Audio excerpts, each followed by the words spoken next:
طيب يا جماعة الخير، خلي يكون بيني وبينكم الكتاب والسنة، ترضون بذلك؟ أنا والله برضى، وأنا كثير قبلان أنه الكتاب والسنة يكون الحكم بيني وبينكم صدقا، والتاريخ كمان ما في مشكلة عشان ما حدا يزعل. طيب اليوم أنا عم شوف على البثوث في كتير صراحة، في كتير من العرب يعني بيحكوا باسم عراق وسوريا، عرفتوا؟ وفي أتراك كمان بيحكوا باسم تركيا، وفي إيران بيحكوا باسم إيران. فما فهمت أنا وين النقطة الإسلامية في ذلك، ما فهمت والله.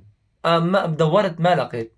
أنت تدافع عن عروبة، ترى أنت تدافع عن عروبتك، وهذا يدافع عن إيرانيته، وذلك يدافع عن تركيته، وهذاك يدافع عن عراقيته. ما فهمت وين الإسلام في الموضوع صراحة.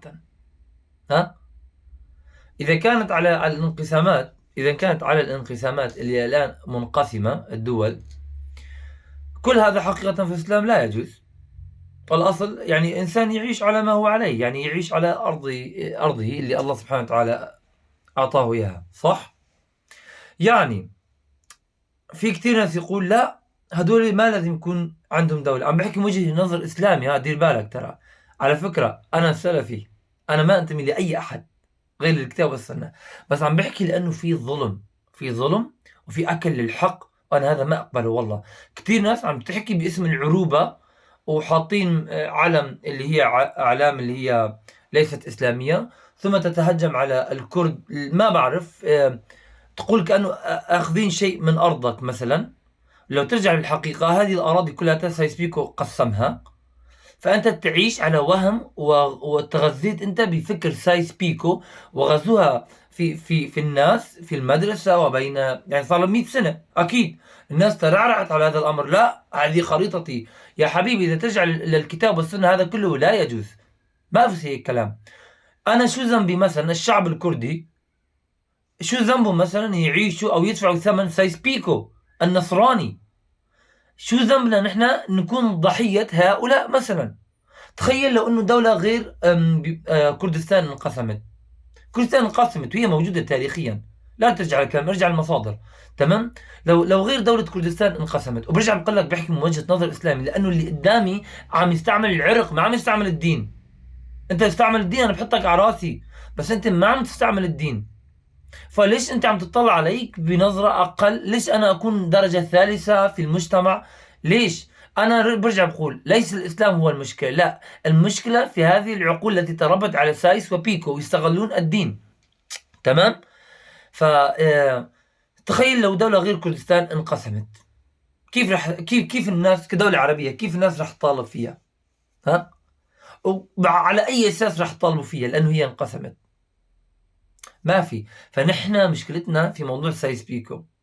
الله عز وجل يقول واعتصموا بحبل الله جميعا. وين عهد الله اللي نحن مجتمعين عليها؟ أين هكذا؟ واعتصموا بحبل الله جميعا ولا تفرقوا واذكروا نعمة الله عليكم إذ كنتم أعداء فألف بين قلوبكم فأصبحتم بنعمته إخوانا.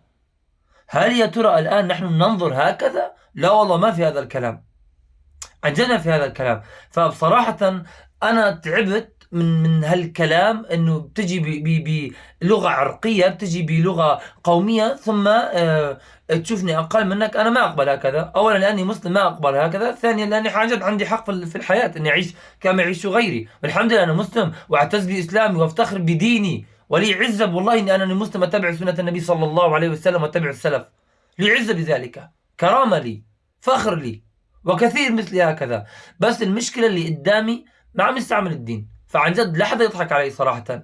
بدك بالدين تعال، أنا جاهز إني أناقش أي حدا في الدين.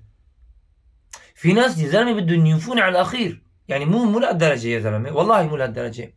فالنبي صلى الله عليه وسلم شبه المؤمنون بالجسد الواحد وشبك بين أصابعه. تمام؟ فبدل ما أنا ما أرضى صراحة واحد غريب يأتي ويمد يده إلينا، ولا أرضى ذلك، ولن أمد يدي إليه حقيقة. فليش يأتي كيان ويدافع عني، وليش المسلم لا يدافع عني مثلا؟ ليش انت ما تحكي على المشاكل اللي صايره معنا تاريخيا وجغرافيا؟ ليش ما تحكي عنها؟ ليش ساكت؟ ليش مغمض عيونك؟ بتعرف ليش؟ لانه فكر سايس بيكو تغذت في راسك. هذا كل الموضوع حقيقة. لو الإنسان موحد مسلم حقيقي، أنا ما أكفر، بس لو عن جد مسلم حقيقي ويتبع الكتاب والسنة لتكلم بالحق ولو كان على رقبته. فأنا أتكلم عن هذا وأنا بعرف كثير ناس راح يكونوا ضدي، بس هذا حق يا أخي، هذا حق يا أخي، هذا حق. الإسلام لا يقول كل حقوق الناس. ليش عم تاكل حقي؟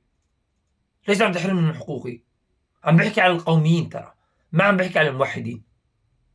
فهدول الناس صراحة، هدول الناس اللي أنا عن جد أناقشهم، هدول الناس اللي ما أقبل منطقهم وفكرهم. لو في إسلام أنا أقبل في الإسلام، لأنه أنا وأنت في الإسلام نكون واحد، تمام؟ نكون واحد، هيك أنا برضى. بس إنك تشوف حالك علي تشوفني درجة ثانية، لا يا حبيبي، ما حلمت بهذا الأمر.